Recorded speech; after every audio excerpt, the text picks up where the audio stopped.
वो आलोचनाओं और निंदाओं में जीते हैं, हम तो कर्मयोगी हैं, अपने लक्ष्य को जीते हैं। तो ऐसे कई सारे असंभव काम जिसके बारे में लोग चर्चा नहीं करना चाहते थे, उसको इस परिषद ने संभव करके बताया है। एक ऐसी जमीन का हिस्सा भी नगर निगम में जुड़ा है जिसने कल लोकसभा में पारित हुए वक्फ के बिल को सही अर्थों में चरितार्थ करने का भी काम किया है। आपके नाम का फर्जी चेक बनाकर यदि कोई बैंक से पैसा निकाल ले तो जिसने ये काम किया है उसको जेल के पीछे रहना चाहिए।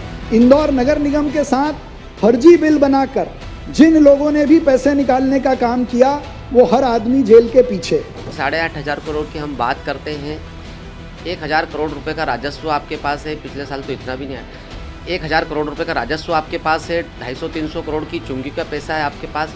तो आपके पास इतना पैसा है कि आपकी सैलरी, बिजली का बिल, मेंटेनेंस वर्क चल सकता है। उसके अलावा 500-700 करोड़, 800 करोड़ आपको राज्य सरकार, केंद्र सरकार की विभिन्न योजनाओं में आपको अनुदान के रूप में मिलते हैं। जब आपके पास 2,000 करोड़ रुपए से ज़्यादा खर्च करने के लिए है ही नहीं, तो 8,000 और 7,000 करोड़ के फर्जी बजट को पेश करने का क्या मतलब है। तो एक इतना बड़ा घोटाला जिसने इंदौर शहर को कलंकित करने का काम करा, 1,000 करोड़ से ज़्यादा का फर्जी फाइलों का घोटाला, और उसमें सिर्फ चुनिंदा कुछ लोगों पे कार्रवाई होना, यह साबित करता है कि इस पूरे घोटाले को महापौर जी का पूरा और भारतीय जनता पार्टी के नेताओं का, मंत्रियों का पूरा समर्थन है। नगर निगम का बजट पेश, महापौर पुष्पमित्र भार्गव ने किया पेश। 8,174 करोड़ रुपए का बजट पेश।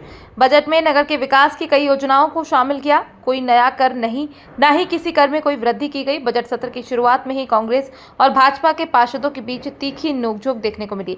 कांग्रेस पार्षदों ने फर्जी बिल घोटाले को लेकर आरोप लगाए, जिससे सदन में हंगामे की स्थिति बन गई। इस बार नगर निगम क्षेत्र में शामिल किए गए 29 गाँव में सीवरेज और ड्रेनेज लाइन बिछाने का भी निर्णय लिया गया।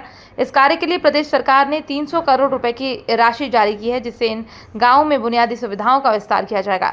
नगर निगम ने डिजिटल सेवाओं को बढ़ावा देने के लिए एक ई पोर्टल विकसित करने की योजना बनाई है, जिससे नागरिकों को घर बैठे ही विभिन्न सुविधाएं ऑनलाइन मिल सकेंगी। बुनियादी ढांचे के विकास के तहत मास्टर प्लान के अंतर्गत 23 नई सड़कों के निर्माण के लिए 468 करोड़ का प्रावधान किया गया है।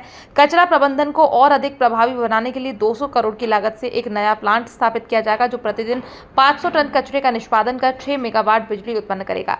इसी क्रम में सौर ऊर्जा को बढ़ावा देने के लिए प्रत्येक वार्ड की एक कॉलोनी को सौर ऊर्जा से रोशन किया जाएगा और 5 प्रमुख उद्यानों में सोलर सिस्टम लगाए जाएंगे। नर्मदा जल परियोजना के चौथे चरण के लिए 1800 करोड़ का बजट रखा गया है। सड़क, जल निकासी, सफाई और हरित विकास की परियोजनाओं पर विशेष ध्यान दिया जाएगा। महापौर पुष्पमित्र भार्गव ने कहा कि ये बजट इंदौर के सतत विकास और नागरिकों की सुविधाओं को ध्यान में रखते हुए तैयार किया गया है। उन्होंने आशा जताई है कि बिना कर वृद्धि के संतुलित बजट से शहर की प्रगति को और अधिक गति मिलेगी। वहीं नेता प्रतिपक्ष चिंटू चौकसे ने बजट पर कई सवाल खड़े किए। ऐसे कई सारे असंभव काम थे जिनकी जब हम चर्चा करते थे तो लोग उसको हंसी में उड़ाते थे, लेकिन ऐसे कई असंभव कामों को संभव करने का काम इस परिषद ने पिछले 2.5 सालों में किया था। एक दौर था जब हम अपने प्रयास प्रारंभ किया था निगम के दस्तावेजों को डिजिटलाइज करने का, जलकर में 50% छूट देने का, धोबी घाट के अधिपत्य लेने का, हुकुमचंद के मील मजदूरों को उनका हक दिलाने का, अन्नपूर्णा सुदामानगर रिंग रोड के अतिक्रमण हटाने का, 50 वर्षों से लंबित तिलक नगर से रिंग रोड को जोड़ने वाली सड़क का निर्माण करने का। तो ऐसे कई सारे असंभव काम जिसके बारे में लोग चर्चा नहीं करना चाहते थे, उसको इस परिषद ने संभव करके बताया है। वर्ष 25-26 का ये इंदौर का बजट प्रधानमंत्री नरेंद्र मोदी जी के विकसित भारत का संकल्प, डॉक्टर मोहन यादव जी के स्वर्णिम मध्य प्रदेश का विजन और दुनिया में और भारत का गौरव का दौर है। इसलिए स्वच्छ, सुंदर और आत्मनिर्भर इंदौर का ये बजट है। 2050 के इंदौर को ध्यान में रखते हुए चाहे मास्टर प्लान की सड़कों का निर्माण हो,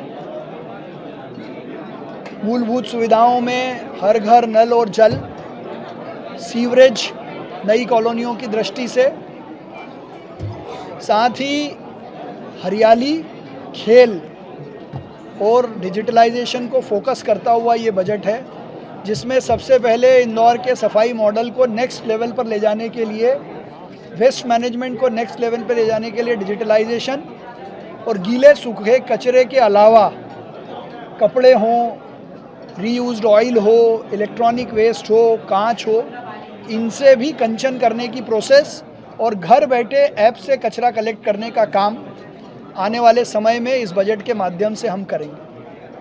23 मास्टर प्लान की सड़कों के अलावा 10 नई मास्टर प्लान की सड़कें इंदौर नगर निगम इस बजट के माध्यम से बनाएगा, जिसमें प्रमुख रूप से हमारी चंदन नगर वाली वेस्टर्न रिंग रोड को एयरपोर्ट तक ले जाना हो या गंगानगर से लेकर सीरपुर तक का ओवरब्रिज बनाना हो।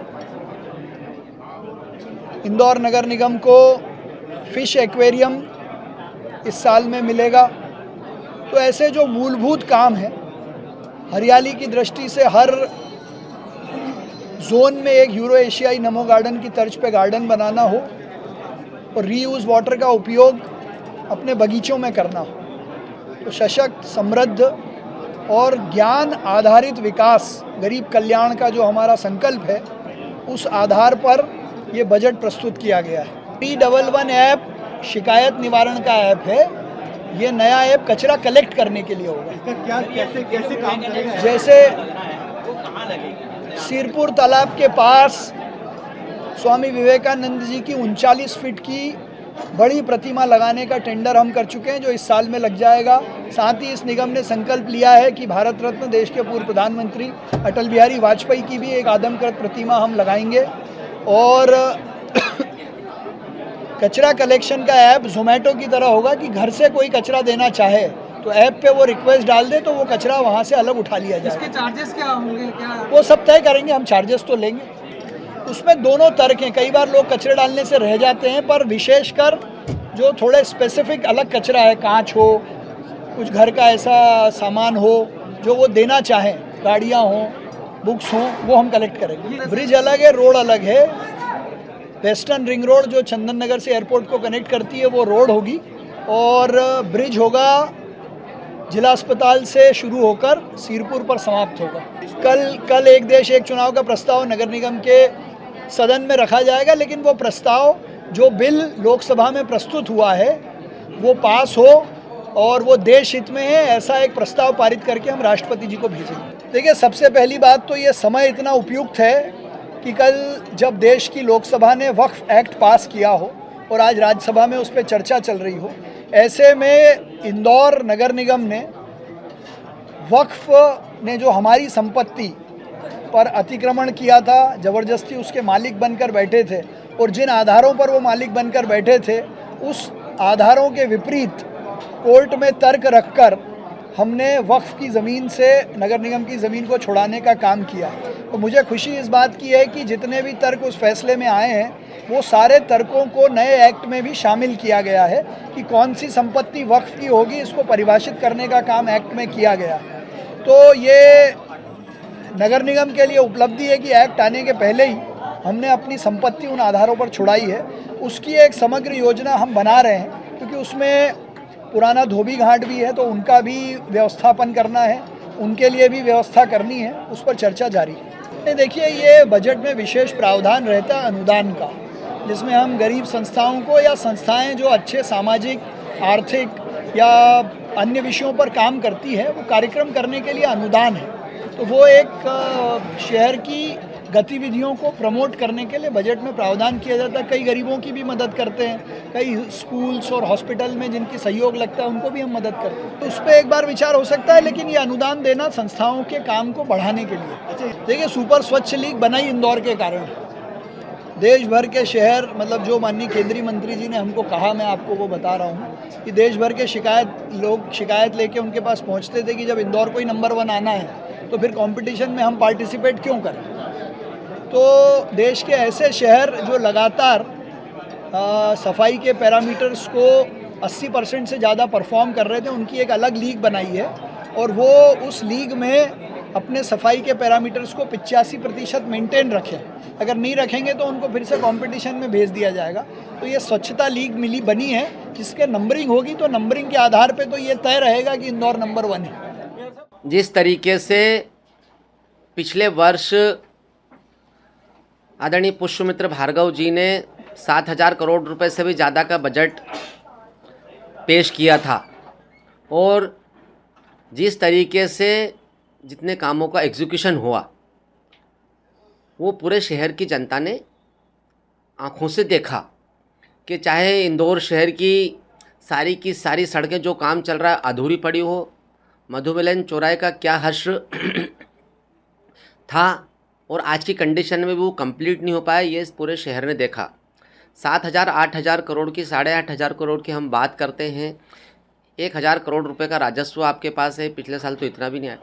1,000 करोड़ रुपए का राजस्व आपके पास है, 250-300 करोड़ की चुंगी का पैसा है आपके पास। मतलब आपके पास इतना पैसा है कि आपकी सैलरी, बिजली का बिल, मेंटेनेंस वर्क चल सकता है। उसके अलावा 500-700 करोड़ 800 करोड़ आपको राज्य सरकार, केंद्र सरकार की विभिन्न योजनाओं में आपको अनुदान के रूप में मिलते हैं।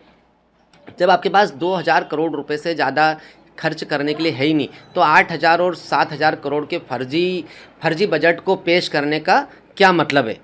जिस तरीके से 2022 में पुष्यमित्र भार्गव जी इंदौर शहर के महापौर बने और लोगों को आशा थी कि पढ़ा लिखा महापौर बनाए, कुछ अच्छा करेगा, तो निश्चित रूप से नए नए नवाचार करके इंदौर शहर को जहाँ जहाँ भी अवसर मिला महापौर जी को कलंकित करने का कोई भी प्रयास नहीं छोड़ा।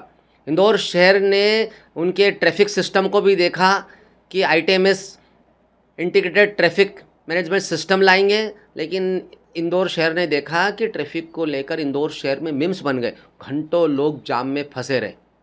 बरसात के दिनों में पहली बार ऐसा हुआ महापौर जी के आदरणीय पुष्यमित्र भार्गव जी के महापौर बनने के बाद कि पूरा शहर जलमग्न हो चुका है। भरफिरात करें हम भ्रष्टाचार की, तो एक इतना बड़ा घोटाला जिसने इंदौर शहर को कलंकित करने का काम करा, 1,000 करोड़ से ज़्यादा का फर्जी फाइलों का घोटाला, और उसमें सिर्फ चुनिंदा कुछ लोगों पे कार्रवाई होना यह साबित करता है कि इस पूरे घोटाले को महापौर जी का पूरा और भारतीय जनता पार्टी के नेताओं का, मंत्रियों का पूरा समर्थन है। तो निश्चित रूप से आने वाला जो बजट भी पेश करा है महापौर जी ने, वो भी खोखला बजट है। ऐसे सपने जो वो पूर्ण नहीं कर सकते, ऐसे सपने जो इंदौर शहर की जनता चाहती है कि पूरा शहर साफ स्वच्छ व्यवस्थित हो, सड़कें व्यवस्थित हो, साफ स्वच्छ पानी कब मिलेगा, ये भविष्य के गर्त में छुपा हुआ है। निश्चित रूप से कागजी बजट है। और एक और है कि हमने महापौर जी से एक और सवाल है मेरा कि इस वर्ष में आपने भ्रष्टाचार को नए नए आयाम देने के लिए कितने बजट का प्रावधान रखा है, ये भी इंदौर शहर की जनता को बताने का कष्ट करें। देखिए, निश्चित रूप से क्या शानदार जवाब दिए महापौर जी ने। ये भारतीय जनता पार्टी का एक्चुअल भ्रष्ट चेहरा है जो नरेंद्र मोदी जी से लेके तो यहाँ तक आता है। 100 करोड़ को घोटाले, हमने 1,000 करोड़ के घोटाले की बात करी तो महापौर जी बोले 100 करोड़ का तो घोटाला है। वो 100 करोड़ इस तरह से बोले कि जैसे 100 रुपये का घोटाला होता है ना, उस तरीके से। तो निश्चित रूप से जिस आदमी की, व्यक्ति की नज़र में 100 करोड़ का घोटाले का कोई महत्व नहीं है, उनकी कितनी संवेदनशीलता होगी इंदौर शहर को मजबूत करने की, आर्थिक स्थिति से लेकर भ्रष्टाचार मुक्त इंदौर की कल्पना हम निश्चित रूप से कभी भी कर ही नहीं सकते जब तक भारतीय जनता पार्टी की परिषद और भारतीय जनता पार्टी की सरकार है।